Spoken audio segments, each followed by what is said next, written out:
और उसको मारो चमीटा, उठा पटक करो इसकी।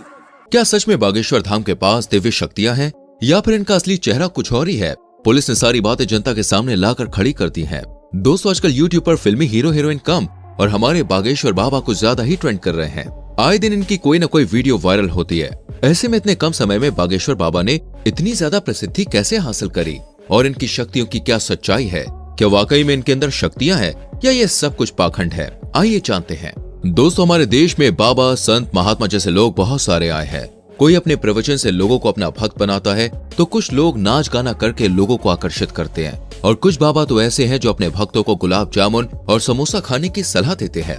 खैर दोस्तों, इस तरह के ज्यादातर बाबा आज खुद जेल की हवा खा रहे हैं, लेकिन एक जनाब ऐसे हैं जो छाती ठोककर सच्चे दिल से लोगों की सेवा करने में लगे हुए हैं। इनके दरबार में जो कोई भी जाता है ये उसके मन की बात पहले ही जान लेते हैं। हम बात कर रहे हैं यहाँ पर श्री बालाजी बागेश्वर महाराज की, जिनकी चर्चाएं केवल देश में ही नहीं बल्कि विदेशों तक फैली हुई है। भारत के अलावा भी बागेश्वर बाबा ने विदेशों में अपना दरबार सजाया हुआ है। बागेश्वर बाबा जब अपने कड़क अंदाज में बोलना शुरू करते हैं तो भक्त अपने आप ही आस्था में लीन हो जाते हैं। कुछ लोग रोना पीटना भी शुरू कर देते हैं। लेकिन इन सब चीजों के पीछे की असली सच्चाई क्या है और क्यों लोग बागेश्वर बाबा के सामने आते ही सब कुछ भूल जाते हैं? आइए बात करते हैं इस बारे में। सबसे पहले तो आपको बता दें कि बागेश्वर धाम सरकार का असली नाम धीरेन्द्र कृष्ण शास्त्री है।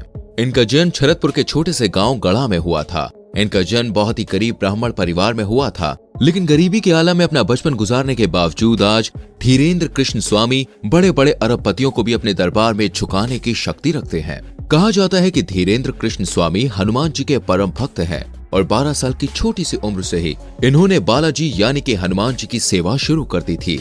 इनका पूरा ध्यान भगवान की सेवा में ही लगा रहता था और सालों तक इसी तरह तपस्या करने के बाद धीरेन्द्र कृष्ण स्वामी को कुछ ऐसी शक्तियां प्राप्त हुई जिनकी मदद से आज ये सामने मौजूद व्यक्ति के बिना बताए ही उनकी परेशानियां समझ जाते हैं और उसे पर्चे में लिख देते हैं। धीरेन्द्र कृष्ण स्वामी हनुमान जी के परम भक्त हैं और 12 साल की छोटी सी उम्र से ही इन्होंने बालाजी यानी कि हनुमान जी की सेवा शुरू कर दी थी। इनका पूरा ध्यान भगवान की सेवा में ही लगा रहता था और सालों तक इसी तरह तपस्या करने के बाद धीरेन्द्र कृष्ण स्वामी को कुछ ऐसी शक्तियां प्राप्त हुई जिनकी मदद से आज ये सामने मौजूद व्यक्ति के बिना बताए ही उसकी परेशानियां समझ जाते हैं और उसे पर्चे में लिख देते हैं। बागेश्वर बाबा ये तक समझ जाते हैं कि आप सच कह रहे हैं या नहीं।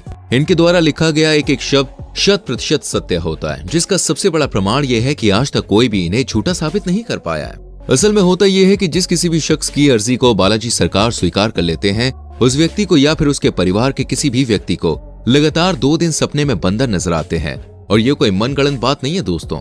जितने भी लोगों की अर्जियां लगी हैं उन्होंने खुद इस बात को स्वीकार किया है। हालांकि फिर भी मीडिया वालों को कहां लोगों की बात पर विश्वास होता है, वो तो खुद अपनी आंखों से सब देखना चाहते हैं। इसी चक्कर में कई सारे मीडिया हाउस बागेश्वर बाबा के भक्त बनकर भीड़ में इकट्ठा हो जाते हैं, ये देखने के लिए कि आखिर इनके दरबार में होता क्या है। लेकिन जब मीडिया वाले दरबार में गए तो ये देखकर हक्के बक्के रह गए कि बागेश्वर बाबा ने उन्हें पहचान लिया था और उनकी पोल लोगों के सामने खोल दी। इस पूरे इंसिडेंट को देखने के बाद मीडिया वाले भी बालाजी सरकार के सामने नतमस्तक हो गए। जैसे ही ये बात लोगों के सामने आई, हर कोई ये देखकर दंग रह गया कि कैसे एक जवान बाबा ने बड़े बड़े संत महात्माओं के कान काट रखे हैं।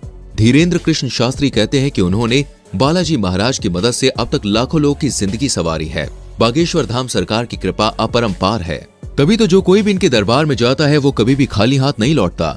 सच्चे दिल से मांगी गई दुआ को बालाजी सरकार जरूर पूरा करते हैं, इसलिए तो उनके दरबार में भक्तों का तांता लगा रहता है।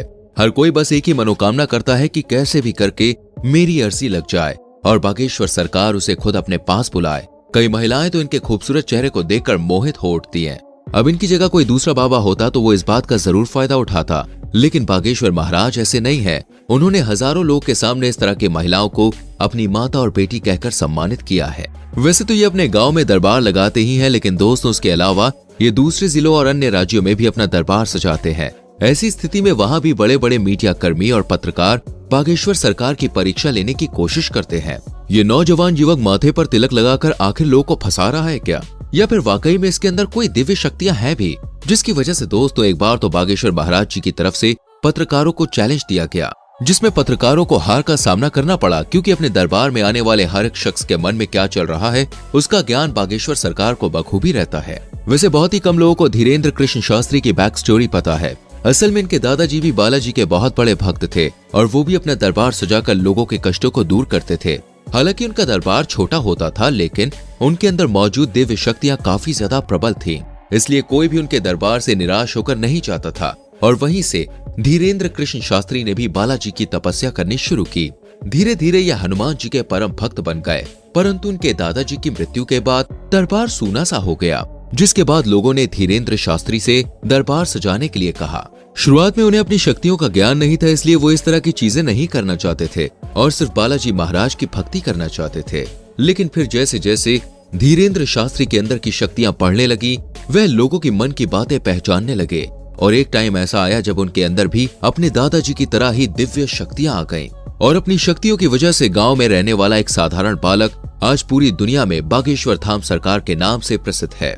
दोस्तों, ये भारत का एकमात्र ऐसा धाम है जिसने साइंस और टेक्नोलॉजी को भी हिला कर रख दिया है और सोचने पर मजबूर कर दिया है, आखिर भाई ऐसा कैसे हो सकता है? क्योंकि अगर बागेश्वर धाम के महाराज धीरेन्द्र शास्त्री से पूछें तो वो कहते हैं ये सब कुछ उनके दादाजी और बालाजी की कृपा से मुमकिन हो पाता है। वो खुद कुछ भी नहीं करते, लेकिन अगर आप हमारी माने तो ये सब कुछ धीरेन्द्र शास्त्री के कठोर परिश्रम की वजह से संभव हो पाया है।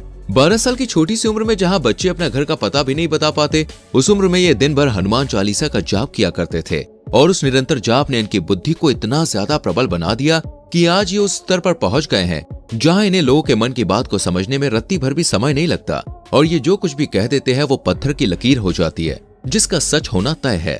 और इसके एक दो नहीं बल्कि कई सारे एग्जाम्पल्स दिए गए हैं। लेकिन दोस्त, इनके दरबार में आने वाला हर भक्त सच्चे दिल से आया हो ये जरूरी नहीं, क्योंकि कुछ लोग अपनी बुरी नीयत को पूरा करने के लिए भी भगवान का ही रास्ता चुनते हैं।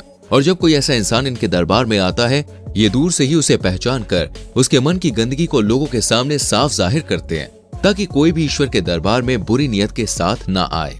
बागेश्वर धाम का इतिहास दोस्तों काफी पुराना है। लोगों की मान्यताओं के अनुसार बागेश्वर धाम मंदिर चंदेल कालीन है और सन 1986 में ग्राम वासियों के द्वारा मंदिर का निर्माण कराया गया था। उसी दौरान ग्राम गढ़ा के बाबा सेतुलाल गर्ग चित्रकूट से दीक्षा लेकर अपने गांव के प्राचीन कालीन मंदिर पहुंचे। पहले तो इन्होंने राम कथा करी और फिर ये झाड़ फूक का भी काम करने लगे, जहां लोगों के अंदर मौजूद बुरी शक्तियों को अपनी एक फटकार से ये भगा देते हैं। लोगों का ऐसा कहना है कि जो कोई भी भूत प्रेत की शिकायत लेकर इनके दरबार में आता है वो हमेशा हमेशा के लिए ठीक हो जाता है। दोस्तों, हर मंगलवार को लगने वाला दिव्य दरबार सबसे ज्यादा प्रसिद्ध है, जिसमें लोग अपनी अर्जी लगाते हैं। लोग अर्जी लगाने के बाद यहाँ के टोकन्स को खरीदते हैं और फिर नारियल को लाल कपड़े में बांधकर अपनी मनोकामना पूरी करने के लिए यहाँ पर किस बार मंदिर की परिक्रमा लगाते हैं। यहाँ पर अर्जी लगाने के लिए लोगों की लाइन बहुत लंबी होती है और उसके बाद बागेश्वर धाम के दिव्य दरबार में जाकर श्री धीरेन्द्र कृष्ण महाराज के प्रवचन सुनते हैं लोग। और इसलिए चाहे पुलिस हो या फिर मीडिया, कोई भी ये नहीं कह सकता कि बागेश्वर धाम पाखंड है या फिर यहाँ पर लोग के साथ फ्रॉड होता है। लोग पूरी आस्था और विश्वास के साथ यहाँ आते हैं और खाली हाथ नहीं जाते।